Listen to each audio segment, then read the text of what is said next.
Here with Eddie Pells of the Associated Press. I'm CineSport's Noah Coslov. We're outside the media lounge in San Francisco getting set for Super Bowl 50, but we find ourselves talking about Johnny Manziel. And Eddie, the latest report is that Dallas Police, Fort Worth Police, they're not pressing charges given the incident that happened last week, and the investigation is closed. Even if that's the case, he'll be released most likely March 9th when the league year opens. What's next for him?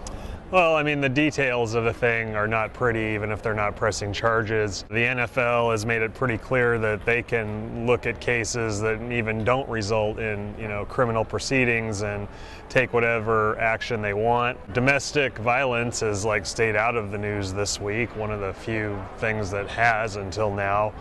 I think we'll hear something from Roger Goodell tomorrow at his news conference, but I think given the sum of all the things that Manziel's been involved in here over the last, weeks and months, I would have to think that some kind of punishment is going to come down. Yeah, I would think a punishment would come down, but when you think about his football future, why would a team even sign him?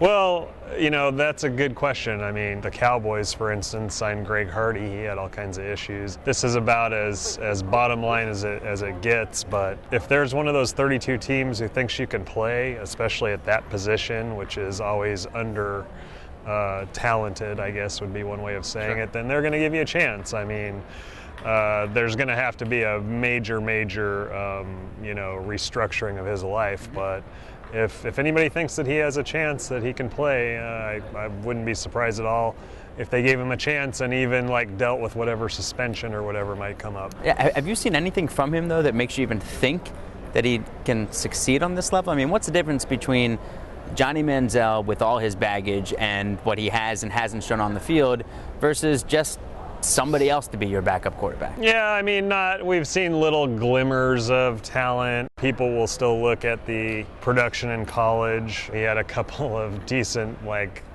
half hours in the NFL so far. NFL talent guys and coaches always think that maybe they're going to be the one that sets them right. And, as they always say, all it takes is one guy to believe in him. If I were running a team, would I bring him on my team? No, but look at all the teams that just don't have quarterbacks right now. And if they think that the personal side is worth taking a risk on, it wouldn't shock me.